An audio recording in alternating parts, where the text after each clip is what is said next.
I am tired, man. So tired.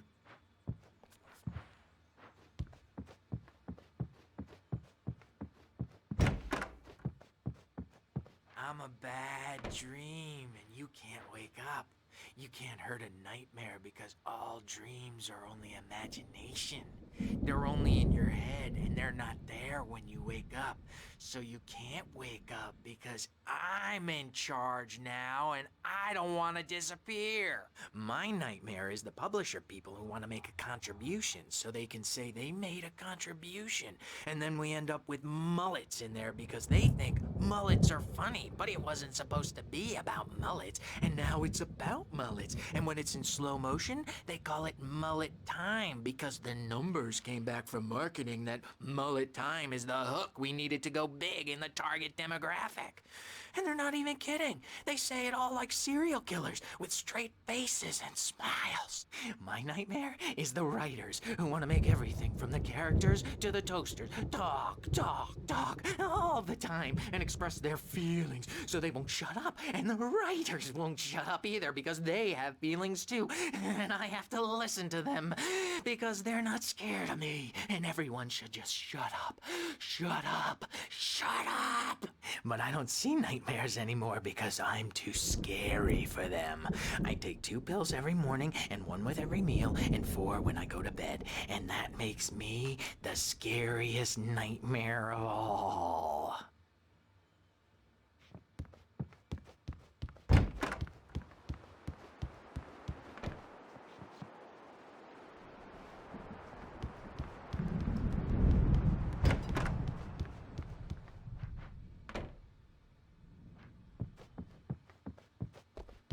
Overreacting or anything.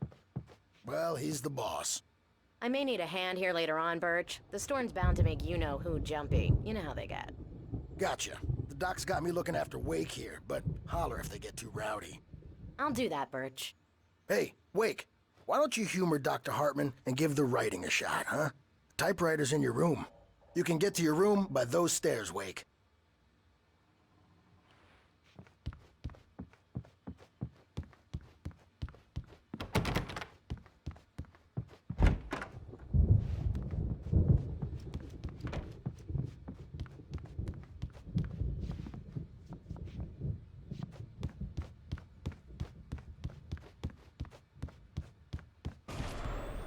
Something's wrong.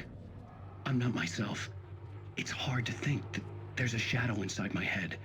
I can only focus on writing. Everything else is a blur. I'm trapped in this cabin. Have been for days, but it's always dark outside. My editor is real. I saw her again. She's not human. It's not human. A dark presence is wearing the old woman's face. She was covered in clinging shadows. There's a hole in her chest where her heart should be.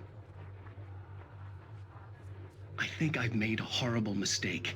I don't think I'm any closer to saving Alice. It's been lying to me, using me to get the story it wants, and the story will come true.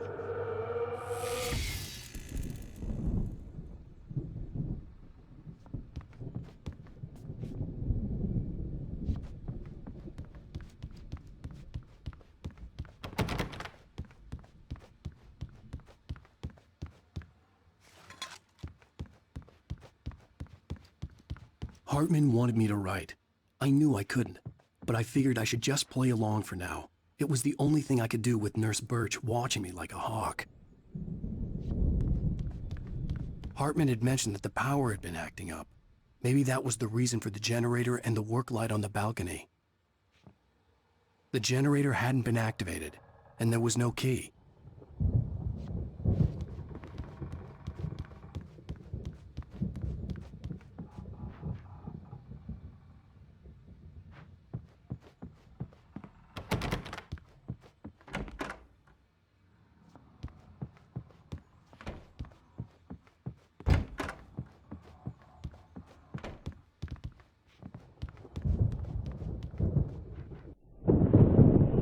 The white glare of the blank page in front of me hurt my eyes.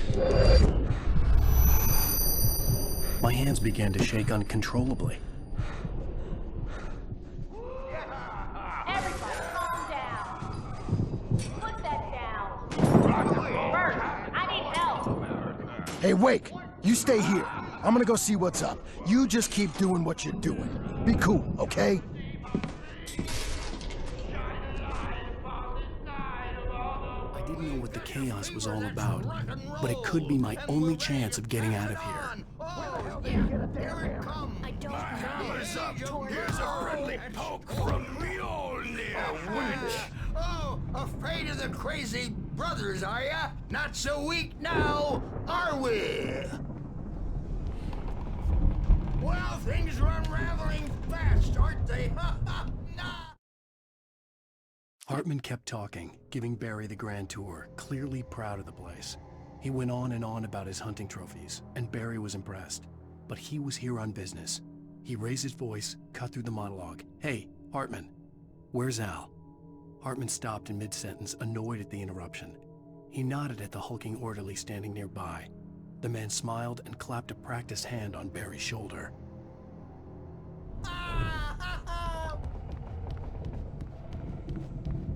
It's my store. I'm taking it. Sinclair looked bad. That wasn't a love tap. The crazy old fart hit her hard. If she was one of Hartman's goons, she had it coming. I could get the key to the office wing from Sinclair. Hammer's Way will have its say. Rise up in their name. The backstage is all yours, Tom. Seize your destiny. I had to get to Hartman's office. He had taken all my manuscript Come out and pages. face the music That's where he'd been first. keeping them. It's time to pay the piper. Maybe you could come out and beat our wrinkled adult diapered asses for us, since you're so tough, Birch. We were on the road, man.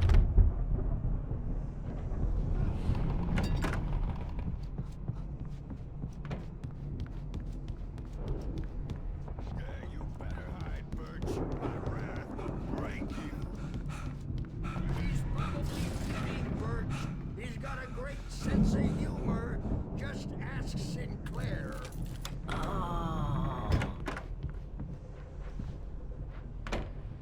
The photo on the wall caught my attention. In it, the clinic staff was standing outside the lodge. I knew the man next to Hartman. He was the kidnapper. Hartman had been playing me all along. The markings on the tape said they were recordings Hartman had made at the sessions with his patients. I saw Alice's name on one of them. For a moment, I couldn't breathe right. Now, Mrs. Wake, can you tell me about Alan's problems? He's more and more out of control all the time. The parties, he's so angry all the time. He's getting violent. Do you mean with you? No, not with me. No, never. Sometimes I almost wish Alan would take a swing at me, because at least that'd lead to a conversation he couldn't just march out of. But no. Alan doesn't really sleep. And the work, well, he's not writing at all. He sits there for hours and just gets more and more frustrated. And I can't talk to him. Yes. Tell me, Mrs. Wake, what would you say to him if he'd listen? I don't know. I want to say, I look at you, and it's not you. Just some stranger who resembles you. Looking out from behind your eyes, and I don't like that guy much. And now it's all gonna go to hell. But you don't ever say this. No. I've tried, but he's not listening. He's too deep in his own problems, always going on about something else. I'm so afraid I'm gonna lose him, and we're not even talking anymore. He doesn't let me in anymore. He just keeps me in the dark. I'm so alone here, even when he's home. Please help me, Doctor, because I'm at my wit's end. Well, if you can just get him here, I'll absolutely do my very best. Yeah, but Doctor, you need to be careful with him. He's not just going to listen to you and cooperate. He's the most stubborn man I've ever met. Well, I'll be sure to bear that in mind. Hearing her voice, what she was saying made me happy and sick and guilty all at once. Worst of all, I recognized the words. The phone call from her. It had been a cut-up of this. Just a recording.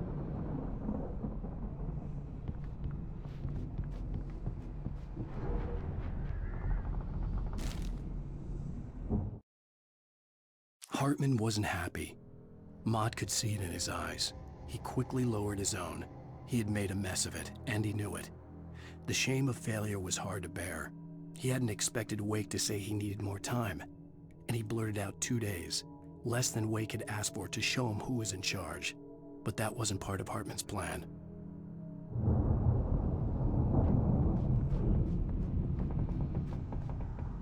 Rudolph Lane's case is interesting. He was completely blocked, and frankly, I was about to discard him as useless. However, once Wake arrived and started writing, something changed in Rudolph. He's producing extraordinary work, increasingly dark pieces. Unfortunately, he doesn't respond to direction at all, and it's my belief that he's not so much a creator as an illustrator, perhaps, a recorder of sorts. I hadn't considered the existence of such a role before, let alone its implications, but the paintings he has produced are informative. At least he's easily controlled and useful. I wish I could say the same about Wake. It's frustrating that the best subjects are always so damn difficult to deal with. Not buying that. I was tailing Wheeler, and this is the only place he could have gone. That means Wake is probably there too! Agent Nightingale, this is private property, and I will not allow you to disturb my patients. Yeah? I can get a warrant. How would your fragile little patience like that? Oh, I'm thoroughly intimidated by your mighty authority now, Agent. Listen, you smug snob. How would you like it if I busted through this gate and knocked you around a little? Agent Nightingale, first of all, I'm recording this conversation, so you might want to watch what you say. Secondly, you're not dealing with a hick now. I know the law, and if you can get a judge to grant a warrant, I'll be glad to cooperate. But you won't get one.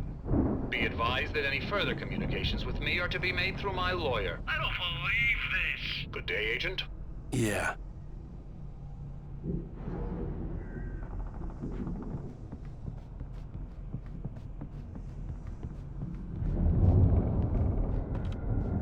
Let me out of here!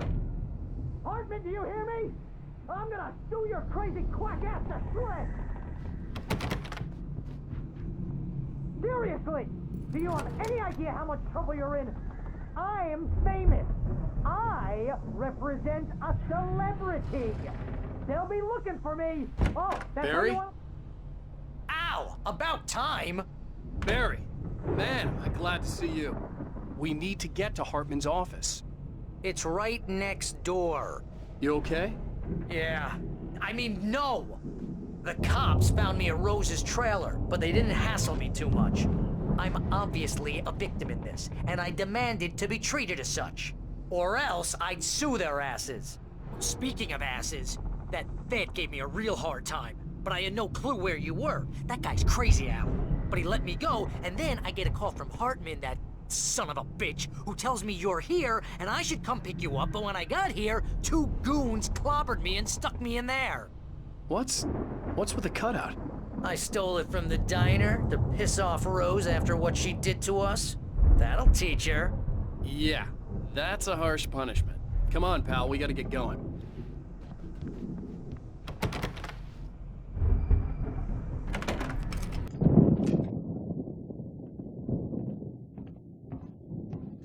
These were all the pages I had on me. And more.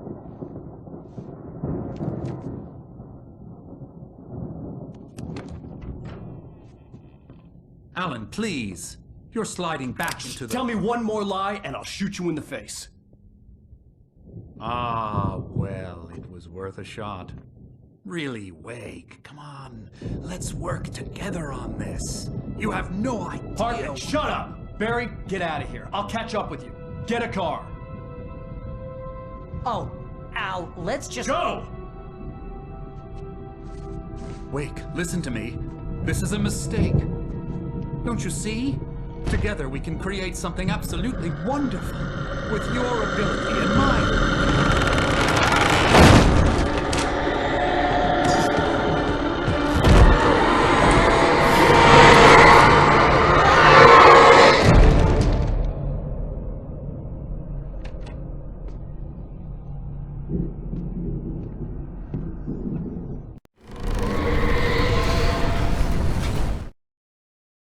Hartman followed the fall of Alan Wake with his binoculars.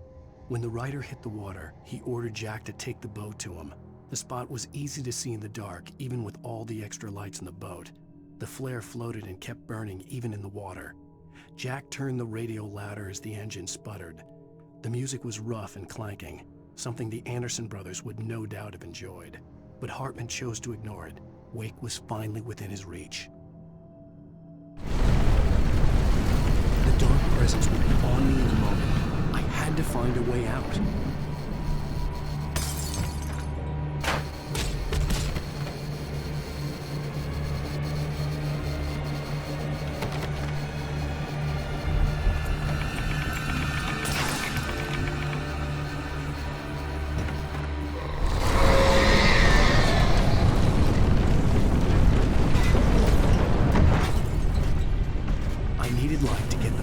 Bookshelves out of my way.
Hartman knew he was no creator.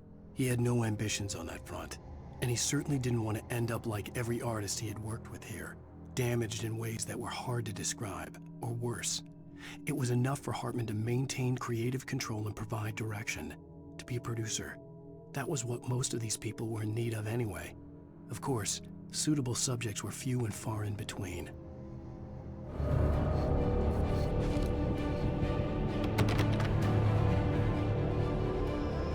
Most of us have felt the shadows, a shiver down your back,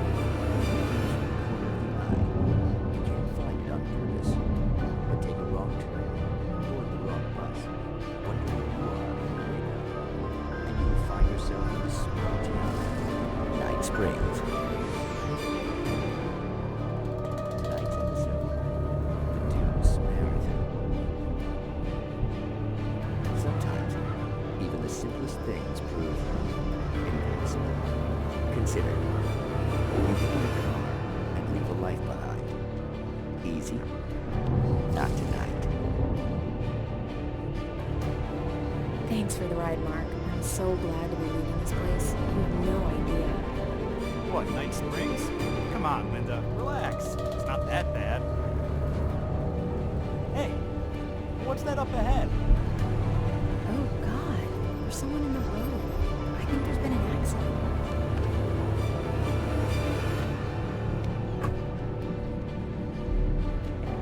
Are you alright? Oh no, Linda! Oh no! It was me on the road! Wait! Tell him to watch out for the truck! Watch out for the truck! My God, Mark?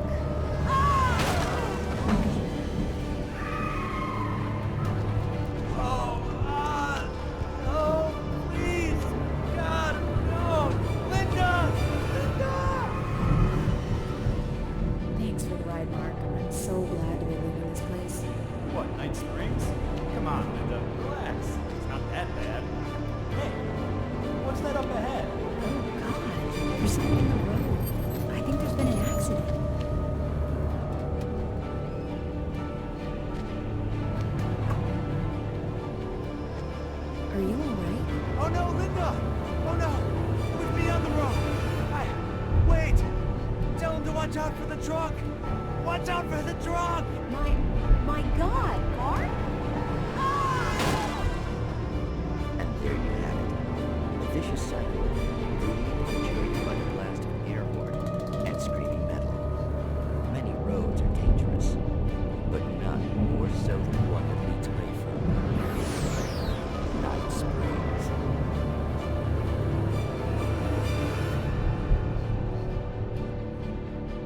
Magic, parlor tricks, smoke and mirrors. But for some, magic is more than that. It's a way of working the secret machinery of reality itself. And more than one member of that Eldritch Brotherhood can be found in Night Springs. Tonight's episode, What's in a Name? We find an old man standing on an old, rusting, derelict bridge, leaning his bony frame against the cold steel. And though he looks idle, he is hard at work. His young apprentice attends to him, as good apprentices do. Yes, yes. Coming along nicely. Don't you think, boy?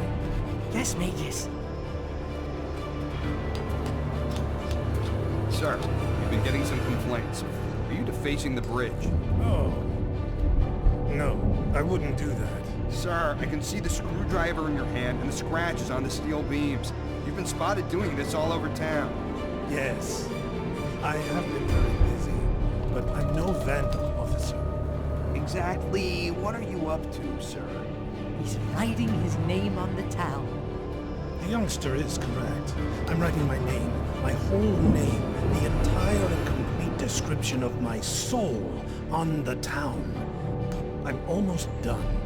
Yeah? Well, all I see is an old man tagging public property. I should bow down to the wisdom of your years. Words have power, young man. Names and titles especially. Uh-huh. And, what's your name supposed to be? Tell him, boy. Tell him while I finish the carving. Officer, it's... Say my name, boy. Say it. It's Night Springs, officer. But isn't that... That's the name of the town, isn't it? Yes, it is from now on. Wait, where'd he go? Where is he? Oh, officer. You know where he is, and what he is, don't you? I think you should get in your car and drive away, and remember which town you're serving.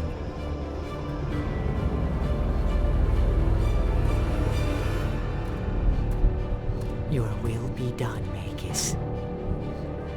Ah, yes. There are too many little towns to count, all of them with some little magic of their own. But some towns have more personality than others, and none more so than Night Springs.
But the gate's locked. You're gonna have to go through the hedge maze over there.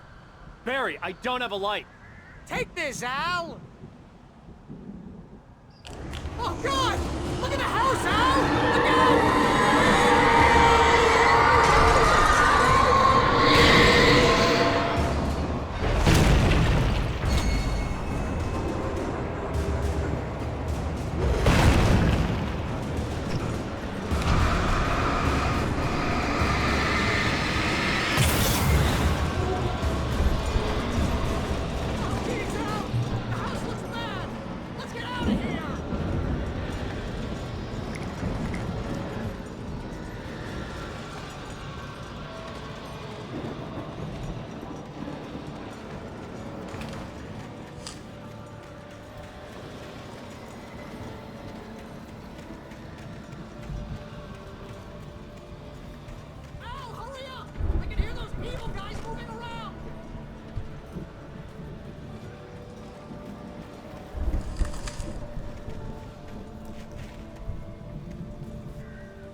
I stared at the Viking paraphernalia that littered the area, surrounding an unlikely centerpiece.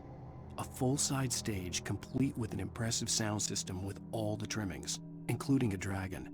It took a special kind of crazy to build something like this in a remote field. When the sky split open with a deafening boom and the music started blasting, it felt strangely appropriate.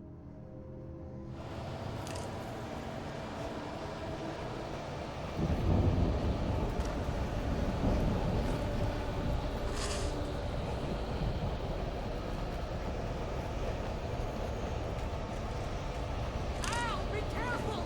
I can see them moving around! They're coming for you!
Hartman hurried down the corridor. He had disliked leaving Wake when he was surely at his most susceptible to therapy.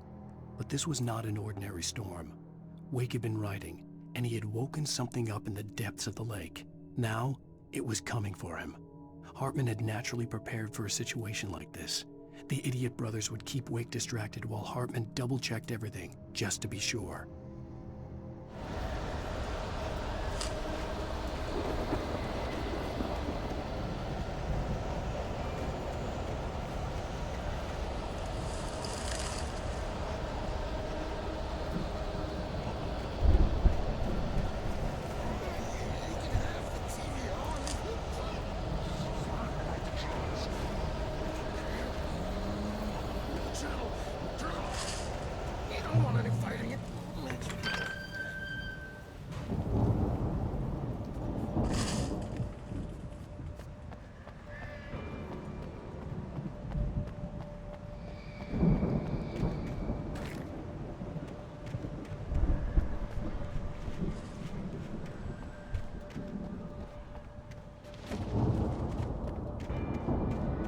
You get 2 barrels in the morning, and then you'll be nice and calm all day long.